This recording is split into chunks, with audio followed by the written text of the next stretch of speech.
আচ্ছা, এই চ্যাপ্টারে আমরা কোন কোন বিষয়গুলো পড়বো সেগুলো আমরা একটু জানি, ঠিক আছে। ফার্স্ট অফ অল আমরা যেটা পড়বো সেটা হচ্ছে সয়েলিং জিনিসটা আসলে কি, এটা গুরুত্বপূর্ণ কি না। সবার আগে যেটা জানা দরকার আসলে সয়েলিংটা কি। হ্যাঁ, তোমরা কি জানো সয়েলিং মানে কি আসলে? কারো ধারণা আছে সয়েলিং কি? সোয়েলিং মিনস হচ্ছে ফুলে যাওয়া। কেন ফুলে যায় সেটা আমরা আগে দেখবো। তারপর দেখো significance of swelling, types of swelling, importance of swelling, swelling কোন কোন বিষয়গুলোর উপর ডিপেন্ড করে সেগুলো আমরা জানবো। এটা রিজনটা আসলে কি, কেন সোয়েলিংটা হয় টেক্সটাইলে, আসলে এটা অ্যাডভান্টেজ কিনা টেক্সটাইলের জন্য নাকি ডিসঅ্যাডভান্টেজ সেটাও আমরা জানবো।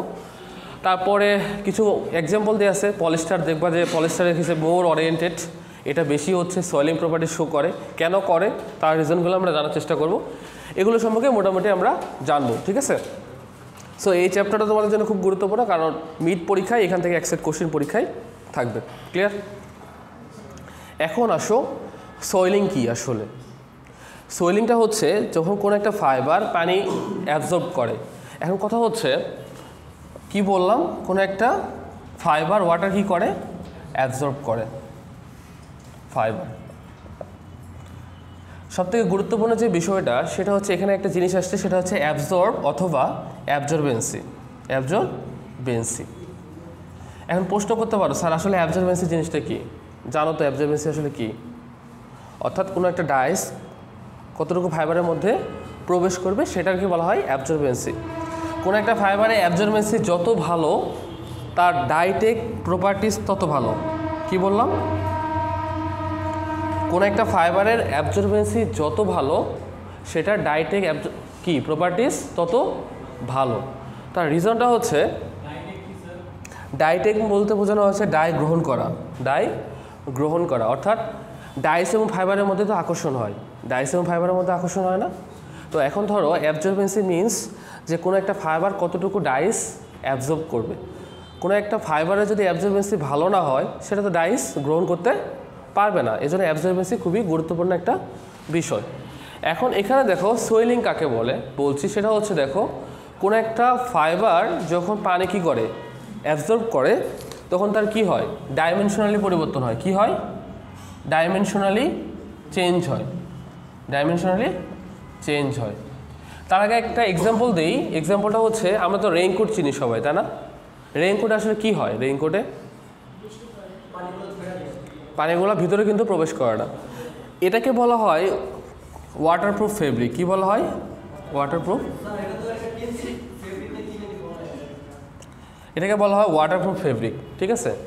কেন বলা হয় তার একটা রিজন আছে, যে রেইনকোটের ভিতরে পানি কেন প্রবেশ করে না সেটা জানা দরকার না? আমরা তো জানি যে রেইনকোটের ভিতরে পানি প্রবেশ করে না। অর্থাৎ রেইনকোট যেটা বলা হচ্ছে ওয়াটারপ্রুফ ফেব্রিক, যেটা বলা হচ্ছে যেমন পলিস্টারই তো, এই কাপড়টা কি পলিস্টার না? অর্থাৎ পলিস্টারের ক্ষেত্রে যেটা হয়, এখানে দেখো বলা আছে যে সয়েলিংয়ের ক্ষেত্রে ডাইমেনশনালি চেঞ্জ হয়। সেটা হইতে পারে লেন্থ ওয়াইজ, সেটা হইতে পারে উইথ ওয়াইজ, অর্থাৎ দৈর্ঘ্য এবং প্রস্থ অনুযায়ী কী হইতে পারে, এটা পরিবর্তন হইতে পারে। সোয়েলিং মিনস দেখো এখানে একটা সময় ওয়াটার গ্রহণ করতে করতে পানিটা আর গ্রহণ করতে পারবে না, ফাইবারটা কি করতে পারবে না, ফাইবারটা গ্রহণ করতে পারবে না। অর্থাৎ পলিস্টার ফাইবারের ক্ষেত্রে যেটা হয়, ফাইবার তো পানি কি অ্যাবজর্ব করবে, পানি অ্যাবজর্ব করতে করতে একটা সময় পরে আর অ্যাবজর্ব করতে পারবে না। যখন অ্যাবজর্ব করতে পারবে না তখনই এটা কি শো করে, ওয়াটারপ্রুফ ফেব্রিকটা শো করে, অর্থাৎ পানিটার ভিতরে প্রবেশ করতে পারে না। এই জন্য রেইনকোটের ভিতরে কি হয়, যখন পানি পড়ে তখন রেইনকোটের ভিতরে পানিটা ভিতরে প্রবেশ করতে পারে না।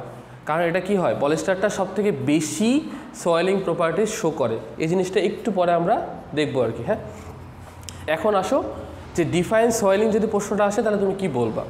তার প্রশ্নের অ্যান্সারটা হচ্ছে when the fibre absorb water they change dimensionally. সেটা হতে পারে কি দেখো, লেন্থ ওয়াইজ হতে পারে, ডায়ামিটার হতে পারে, এরিয়া বরাবর হতে পারে। যদি এই ধরনের পরিবর্তন হয় তখন তাকে আমরা কি বলবো, সয়েলিং বলবো।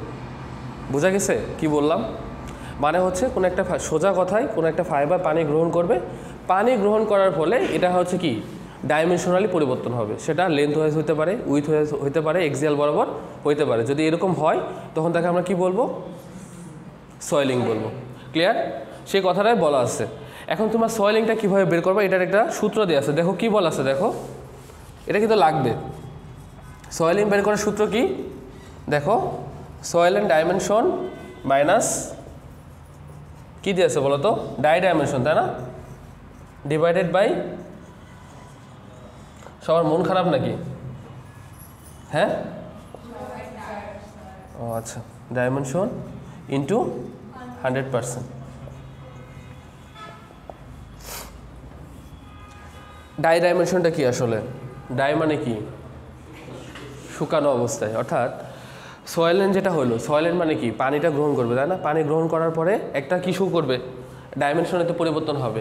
এটা প্লাস শুকানোর পরে যে ডাইমেনশনটা হবে মাইনাস ডাইমেনশন ইন্টু 100%। এখান থেকে আমরা কী বের করতে পারবো? সয়েলিংটা বের করতে পারবো। ক্লিয়ার? তাহলে সয়েলিং আমরা কীভাবে বের করতে পারি? যখন পানি গ্রহণ করবে যে ডাইমেনশনালি পরিবর্তন হবে সেটা হচ্ছে সয়েলিং ডাইমেনশন। পরবর্তীতে যখন এটা শুকায় যাবে, শুকানোর পর আমরা একটা ওয়েট নেব, সেটা হচ্ছে dimension divided by dimension into 100%। Clear? কোনো কনফিউশন? ওকে, এটা দিয়ে আমরা সয়েলিংটা বের করতে পারি। এরপরে আসো, তাহলে এখন সয়েলিংটা কেন গুরুত্বপূর্ণ? এখন বলা হচ্ছে যে সিগনিফিকেন্ট অফ সয়েলিং। তাহলে আমাকে এখন বলো যে সয়েলিংটা আসলে গুরুত্বপূর্ণ কিনা। মানে এতক্ষণ বোঝার পরে কি মনে হলো যে সয়েলিংটা আসলে টেক্সটাইলের জন্য গুরুত্বপূর্ণ নাকি গুরুত্বপূর্ণ না? কেন গুরুত্বপূর্ণ বলো তো? মানে কি আসলে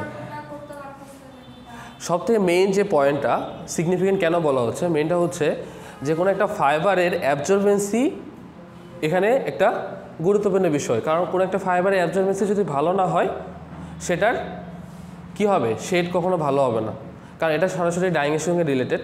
কারণ অ্যাবজর্বেন্সি যদি খারাপ হয়, ধরো যেটা বললাম যে অ্যাবজর্বেন্সি যার ভালো তার কি ভালো বলো তো? ডাইটেকটা ভালো। যদি অ্যাবজর্বেন্সি খারাপ হয় তাহলে ডাইটেকটা ভালো হবে না, তাহলে অবশ্যই সেটা কি গুরুত্বপূর্ণ। সেই কথাগুলোই কিন্তু বলা আছে, দেখো। ক্লিয়ার? সেটা একটু দেখে নিবা। হ্যাঁ, তারপরে আসো, এটা কিন্তু পরীক্ষায় থাকবে। হ্যাঁ, এই প্রশ্নটা পরীক্ষায় থাকবে, তোমরা একটু ভালো করে দেখে নাও। সবাই লিখে রাখো। হ্যাঁ, এই কোশ্চেনটা আমি বলে দিই, এই কোশ্চেনটা একটু ভালো করে পড়বা, পরীক্ষা থাকবে 5 মাসের জন্য, আমি বলে দিচ্ছি। লেখো সবাই, ডিফাইন, কথা না, হ্যাঁ কথা না, define swelling, mention the types of, mention the types of সয়েলিং,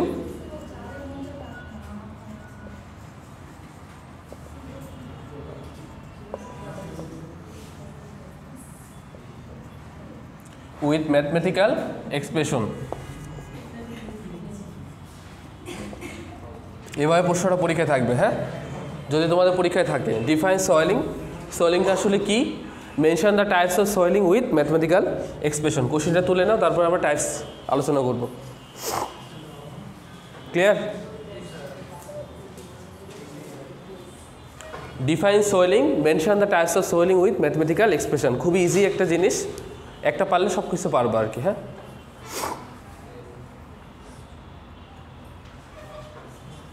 presentation ভালো হয় নাই? আচ্ছা, তোলা হয়েছে? তুলতেছো? ঠিক আছে। আচ্ছা, সয়েলিং হচ্ছে 4 ধরনের। কয় ধরনের? 1 নাম্বারটা হচ্ছে ট্রান্সভার্স ডায়াল সয়েলিং। কি সয়েলিং? ডায়াল সয়েলিং। এটা নিয়ে আমরা একটু আলোচনা করি, দেন আমরা অন্যদিকে যাব। ঠিক আছে, তোলা হয়েছে? আচ্ছা, একটু আগে আমরা বললাম 4 ধরনের পরিবর্তন হতে পারে। একটু আগে বললাম না, ডায়ামিটার বরাবর চেঞ্জ হতে পারে, লেন্থ ওয়াইজ হতে পারে, এক্সিয়াল বরাবর হতে পারে। তো ট্রান্সভার্স ডায়াল সয়েলিংয়ে যেটা হয়, যখন সয়েলিংটা হবে তখন এর কি হবে? ডায়ামিটারের পরিবর্তন হবে। যদি ডায়ামিটারের পরিবর্তন হয় সেটাকে আমরা বলবো ট্রান্সভার্স ডায়াল সয়েলিং। এটা মিন্স কি হবে? যখন সয়েলিংটা ঘটবে তখন কি হবে? ডায়ামিটারের কি হবে? ইনক্রিজ হবে। হ্যাঁ, বা কি হবে? পরিবর্তন হবে। এটাকে আমরা বলছি, দেখো ট্রান্সভার্স ডায়াল সয়েলিংকে প্রকাশ করা হয় এসডি দ্বারা। কি দ্বারা? Del D by D. হ্যাঁ, SD equal to del D by D. এখন ডেল ডি মানে কি? ডি মানে হচ্ছে ডাইমেনশন। ডি মানে কি? ডাইমেনশন। যেটা বলা হয়েছে, দেখো ডি মানে এই ডিটা হচ্ছে অরিজিনাল ডায়ামিটার। কি? এটা হচ্ছে অরিজিনাল ডায়ামিটার, অর্থাৎ ইনিশিয়াল অবস্থায় যে ডায়া ছিল এটা হচ্ছে ডি, অরিজিনাল ডায়া। যখন আমি কি করলাম সয়েলিং করলাম তখন কি হবে যে রিপ্লেস হবে সেটার নাম কি ইনক্রিজ ডায়ামিটার, ইনক্রিজ ডায়ামিটার, সেটাকে আমরা কি বলছি ট্রান্সভার্স ডায়াল সয়েলিং। বোঝা গেছে এটা? অর্থাৎ ইনিশিয়াল অবস্থায় যে ডায়াল ছিল সেটা হচ্ছে ডি, যখন আমার সয়েলিং প্রপার্টিস হলো তখন ইনক্রিজ হয়ে কি হয়ে যাবে ডেল ডি। তাহলে আমরা যেহেতু ট্রান্সভার্স ডায়াল সয়েলিংকে প্রকাশ করি হচ্ছে এসডি দ্বারা, তাহলে এসডি ইকুয়াল টু লিখতে পারবো del D by D. Clear? এরপরে আসো তারপরে একটা আরও ইজি দেখো, তারপরে কি বলা আছে দেখো ট্রান্সফার এরিয়া সয়েলিং। তাহলে এরিয়া মিনস কি বলো তো? তাহলে এখানে আমি দেখতে পারি ডেল এ বাই এ দিতে পারি কি না? তাহলে এ মিনস কি বলো তো অরিজিনাল এরিয়া, আর কি ইনক্রিজ এরিয়া। ইজি কিনা? চারটা এভাবে লেখা যাবে না? তাহলে বলা আছে দেখো A is a original area of fibre, del A equal to increase of swell and fibre, that's called transfer area swelling. তারপরে আসো কি এক্সিয়াল সয়েলিং। তারপরটা কি এক্সিয়াল সয়েলিং। এক্সিয়াল বলতে কি বোঝো বলো তো? অক্ষ বোঝায়। আমরা এক্স অক্ষ ওয়াই অক্ষ পড়ে আসছিলাম না, সে অক্ষটা বোঝায়। দেখো তাহলে কি হবে লেন্থ বরাবর, তাহলে কি S L del L divided by L. তাহলে এ এলটা মানে কি অরিজিনাল লেন্থ, আর কি ডেল এল মানে কি ইনক্রিজ লেন্থ। বোঝা যাচ্ছে নাকি ইজি কঠিন মনে হচ্ছে? তাহলে দেখো বলা আছে দেখো যে axial swelling S L divide equal to del L by L. L means হচ্ছে অরিজিনাল লেন্থ অফ ফাইবার, আর ডেল এল মানে কি increase length of swell and fibre. Clear? তিনটা। নেক্সট ওয়ান 4 নাম্বারটা আছে আরও ইজি ভলিউম সয়েলিং। তাহলে ভলিউম সয়েলিং এর ক্ষেত্রে কী হবে বলো তো? হ্যাঁ right, del V divided by V. অর্থাৎ অরিজিনাল ভলিউম কী ছিল? আমার জন্য ইজি, আমি খালি মিশাই দিচ্ছি, এবার তোমাদের জন্য একটু কঠিন। হ্যাঁ, অরিজিনাল ভলিউম আর উপরে কি যখন সোয়েল হবে তখন কি হবে increase volume of the fibre. Clear? Easy কিনা? তাহলে কি সয়েলিং হচ্ছে 4 ধরনের। একটা হচ্ছে কি ট্রান্সভার্স ডায়াল সয়েলিং, 2 নাম্বারটা হচ্ছে ট্রান্সভার্স এরিয়া সয়েলিং, ট্রান্সভার্স লেন্থ সয়েলিং আর ট্রান্সভার্স ভলিউম সয়েলিং। এই 4টা টাইপসের ম্যাথমেটিক্যালি এক্সপ্রেশন সহ লিখে দিতে হবে পরীক্ষায়, তাহলে 5 মার্কস পাওয়া যাবে। ক্লিয়ার? হ্যাঁ বলো। ম্যাথ আসতে পারে, ম্যাথও আসতে পারে, পারবো না? হ্যাঁ মান তো দিয়ে থাকবে, চেঞ্জ করে থাকবে। ক্লিয়ার? পারা যাবে? ওকে, এখন আসো আরেকটা গুরুত্বপূর্ণ প্রশ্ন, সেটা হচ্ছে ইম্পর্টেন্স অফ সয়েলিং। ইম্পর্টেন্স অফ সয়েলিং, হ্যাঁ ইম্পর্টেন্স অফ সয়েলিং বেশি পড়াবো না। হ্যাঁ, ইম্পর্টেন্স অফ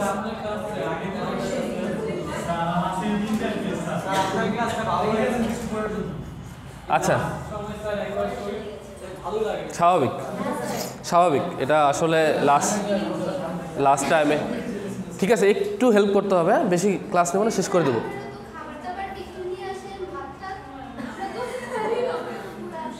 আচ্ছা ওকে, অফ টপিক। হ্যাঁ, একটু আলোচনা করি, সেটা হচ্ছে ইম্পর্টেন্স অফ সয়েলিং। নাম্বার 1 যে পয়েন্টটা সেটা আমি একটু আগে বলছিলাম। দেখো বলা আছে improve the absorption capability of dyes and chemical. অর্থাৎ যখন আমার অ্যাবজর্বেন্সি ভালো হবে সেটা হচ্ছে ডাইস কেমিক্যাল নেওয়ার প্রবণতা তত বেশি হবে। সেই জিনিসটা কথা বলে অ্যাবজর্বেন্সি মানে অ্যাবজর্ব করা, কোনো একটা ফাইবার কতটুকু ডাইস অ্যাবজর্ব করবে সেটাকে বলা হয় অ্যাবজর্পশন। নাম্বার 2 হচ্ছে বলছে কি ইট হ্যাজ টেকনিক্যাল, হ্যাঁ dimensional stability of the fibre. অর্থাৎ ডাইমেনশনাল স্টেবিলিটি ফাইবারে যেগুলো হয় সে পরিবর্তনটা হয়, সেটার কথা বলা হচ্ছে। একটু আগে আমরা তো দেখলাম। তারপরে কি বলা আছে দেখো, ডিউ টু সয়েলিং দ্য পোর। পোর মানে হচ্ছে এই যে একটু আগে আমি তো পলিস্টারের কথা বলেছিলাম, ওয়াটারপ্রুফ ফেব্রিকের কথা। পলিস্টার ফাইবারের পোরগুলো কি হয়? ওয়াটারপ্রুফ না, পোর মানে ক্ষুদ্র ক্ষুদ্র অংশ। একটু আগে বলি আমরা যে কটন যে ব্যবহার করি, কটন কাপড় ব্যবহার করি, কটন কেন আরামদায়ক লাগে বলো তো? নট অনলি অ্যাবজর্বেন্সি, যে আমাদের হ্যাঁ কাপড়ের মধ্যে যে পোর ছোট ছোট অংশ আছে এটা অনেক বেশি, এই জন্য বাতাস খুব সহজে ঢুকতে পারে। বাট পলিস্টারের ক্ষেত্রে যে পোরটা থাকে অনেক ছোট ছোট, এই জন্য একটু আগে বলা হয়েছিল যে একটা সময় পলিস্টার ফাইবারও কিন্তু পানি গ্রহণ করবে, বাট পানি গ্রহণ করতে করতে একটা সময় পরে আর পানি নিতে পারবে না। অর্থাৎ এই যে পোর যে অংশটা এটা হচ্ছে ব্লক হয়ে যায়, এই কথাটা বলা হচ্ছে। The structure will be block, this idea use to produce শোয়ার প্রুফ ফেব্রিক, ওয়াটারপ্রুফ ফেব্রিক। বুঝতে পারছো বিষয়টা?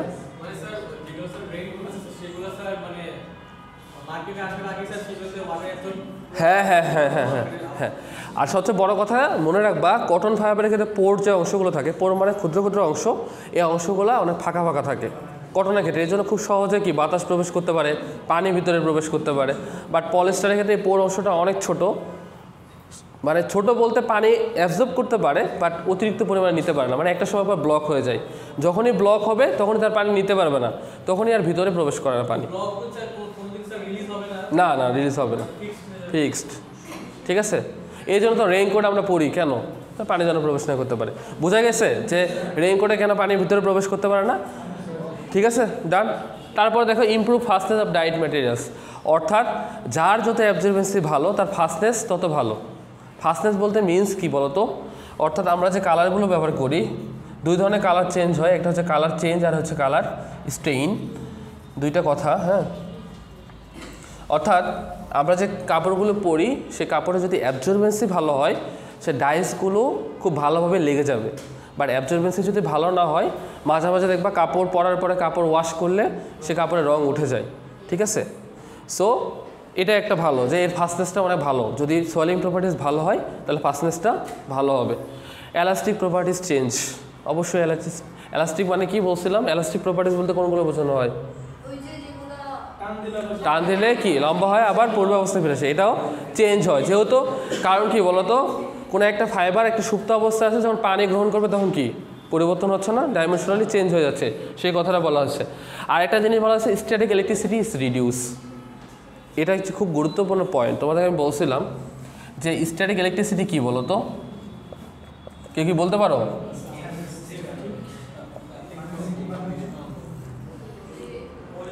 স্ট্যাটিক ইলেকট্রিসিটি রিডিউস করে। এখন আমার প্রশ্ন হচ্ছে, এই যে স্ট্যাটিক ইলেকট্রিসিটি মানে কি বলতো?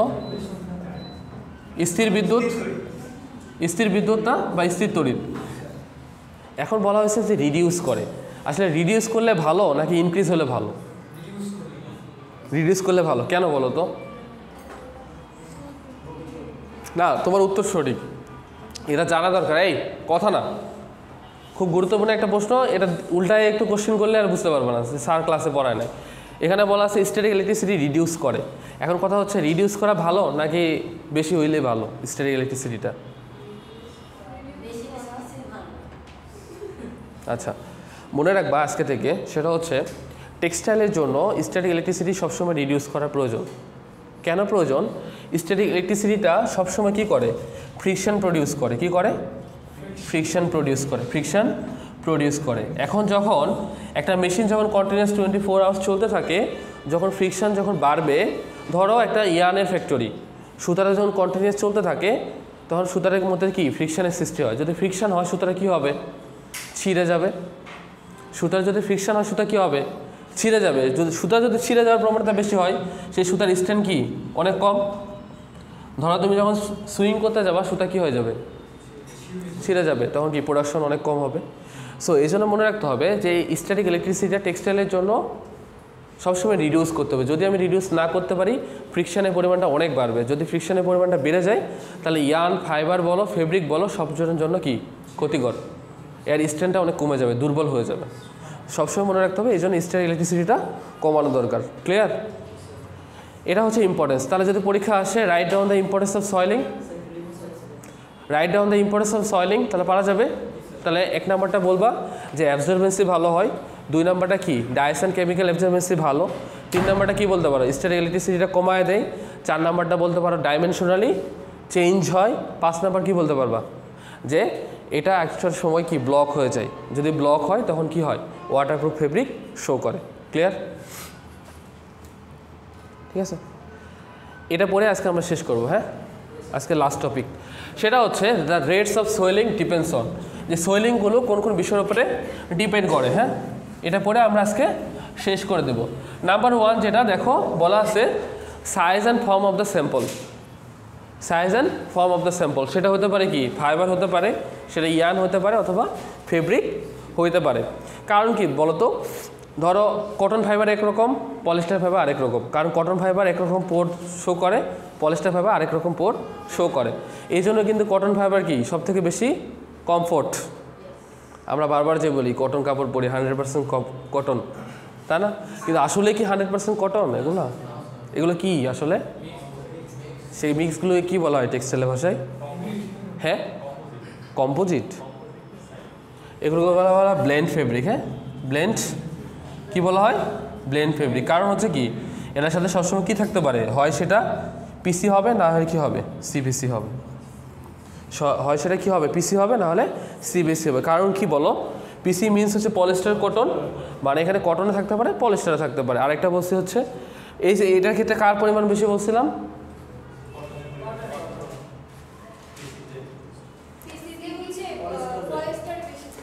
পিসিতে বলছিলাম পলিস্টারের পরিমাণটা বেশি থাকে, পলিস্টারের পরিমাণ বেশি থাকে। কত পার্সেন্ট? 65%। আর কটন থাকে হচ্ছে 35%। সিবিসি মিনস হচ্ছে চিপ ভ্যালু অফ কটন, যেখানে কটনের পরিমাণটা কি থাকে, বেশি থাকে, সেখানে কত 65%, পলিস্টার থাকে কত 35%। এই জন্য আমরা যেগুলো কাপড় পরি বলা হয় যে 100% কটন, বাট মেইনলি এগুলো হচ্ছে ব্লেন্ড ফেব্রিক। ঠিক আছে, পিসি এবং সিবিসি দুটাই মিক্স থাকে। ক্লিয়ার? হ্যাঁ, 80-20 ওটাও পলিস্টার কটন। এটা একটা ম্যাক্সিমাম 65-35 থাকতে পারে, 80-20ও হয়, 60-40ও হয়, সিবিসি 60-40ও হয়, পিসি আবার 80-20ও হয়, সমস্যা নেই। ঠিক আছে, তারপর আরেকটা জিনিস দেখো, কম্পোজিশন অফ দ্য ম্যাটেরিয়ালের কম্পোজিশনের উপর ডিপেন্ড করতে পারে। যেমন একটু আগে বললাম, এই যে কম্পোজিশনের কথাগুলো বললাম, সেগুলো কটন হতে পারে, পলিস্টার, অ্যাক্রিলিক, লাইলন, এগুলা। আরেকটা জিনিস হচ্ছে এক্সটার্নাল কন্ডিশন, মানে টেম্পারেচার। এটা আমি আরেকদিন ক্লাসে তোমাদের বলছিলাম যে ওয়েদারটা অনেক বেশি ডিপেন্ড করে, ইন্ডাস্ট্রিতে। কারণ হচ্ছে শীতকালে একটা টেম্পারেচার, গরমকালে একটা টেম্পারেচার ডিপেন্ড করে। কারণ কি বলো তো, এই যে সুতা বলো, ফেব্রিক বলো, এটা কিন্তু ওয়েটটা এর সঙ্গে অনেকটা রিলেটেড। ঠিক আছে, এই জন্য এক্সটার্নাল কন্ডিশন হচ্ছে টেম্পারেচারের কথা বলা হয়েছে। আরেকটা জিনিস বলা হয়েছে কেমিক্যাল কন্টেন্ট, ওয়েল, ওয়াক্স এবং আদার ইম্পিউরিটিস। এগুলোর কথা অলরেডি তোমাদের বলেছিলাম যে আমাদের কটন যে ফাইবার, সেটা ক্ষেত্রে ইম্পিউরিটিসের পরিমাণ 6% থাকে, এটার মধ্যে ওয়েল, ফ্যাট, ওয়াক্স থাকে। এগুলোকে কী বলা হয়, ফ্যাটি অ্যাসিড বলা হয়। এই বিষয়গুলোর উপরে কি সয়েলিংটা অনেকটা ডিপেন্ড করে। এখন কথা হচ্ছে, যদি ইম্পিউরিটিসের পরিমাণ অনেক বেশি হয়, তাহলে সয়েলিং প্রপার্টিস বেশি শো করবে নাকি কম শো করবে? ভালো করে বোঝো, আমি বললাম যে ইম্পিউরিটিস মানে ওয়েল, ফ্যাট এবং ওয়াক্সের পরিমাণ যদি বেশি হয়, সে ফাইবারটা সয়েলিং প্রপার্টিস বেশি শো করবে নাকি কম শো করবে? কম শো করবে। কারণ কি বলতো, ওয়েল, ফ্যাট এবং ওয়াক্স এগুলো কি ফ্যাটি অ্যাসিড, তাই না? এগুলোকে আমরা দূর করার জন্য তো আমরা কি করি, স্কাউরিং, ব্লিচিং করি। কেন করি বলো তো? এগুলো যত বেশি দূর হবে তত অ্যাবজর্বেন্সি ভালো হবে। এখন কথা হচ্ছে, এগুলো যদি থাকে তো ব্লক হয়ে যাবে, তাহলে তো পানি গ্রহণ করতেই পারবে না, তাহলে অ্যাবজর্বেন্সি কম হবে। সো মনে রাখবা, এই যে ওয়েল, ফ্যাট এবং ওয়াক্স, এই প্রপার্টিস খুবই গুরুত্বপূর্ণ। এগুলো যদি আমরা দূর করতে পারি তখনই কি হবে, অ্যাবজর্বেন্সিটা ভালো হবে। যদি অ্যাবজর্বেন্সি ভালো হয়, সে ফাইবারের সয়েলিং প্রপার্টিস ভালো হবে। ক্লিয়ার? আবারও বলি, সেটা হচ্ছে আমি যেটা বলতেছিলাম যে ওয়েল, ফ্যাট এবং ওয়াক্স এগুলো হচ্ছে ইম্পিউরিটিস। এখন আমি একটু আগে বললাম যে ফাইবারের অ্যাবজর্বেন্সি ভালো, সেই ফাইবারটা ডাইটেক করতে পারে ভালো। ক্লিয়ার? এখন বলা হচ্ছে যে ওয়েল, ফ্যাট এবং ওয়াক্স যদি থাকে কোনো একটা ফাইবারের মধ্যে, সেটার সয়েলিং প্রপার্টিস বেশি শো করবে নাকি কম শো করবে? অ্যান্সার হবে কি, কম শো করবে। কেন শো করবে? যখন ওয়েল, ফ্যাট এবং ওয়াক্স থাকবে, মানে ইম্পিউরিটিস মানে কি, ময়লা থাকবে বা ডার্টি হবে, তখন কি অ্যাবজর্বেন্সি তো ভালো হবে না, তো ডায়েটিকও তো ভালো হবে না। এই জন্য যেটা করতে হয় যে ওয়েল, ফ্যাট এবং ওয়াক্স এগুলোকে রিমুভ করতে হবে। যদি রিমুভ করতে পারি, অ্যাবজর্বেন্সি ভালো হবে, সয়েলিং প্রপার্টিসটাও ভালো হবে। ক্লিয়ার? কোনো কোশ্চেন আছে এটা নিয়ে? এটাই আর কি। হ্যাঁ, তো এই পর্যন্তই আজকে ক্লাসে কোনো কোশ্চেন থাকলে বলতে পারো।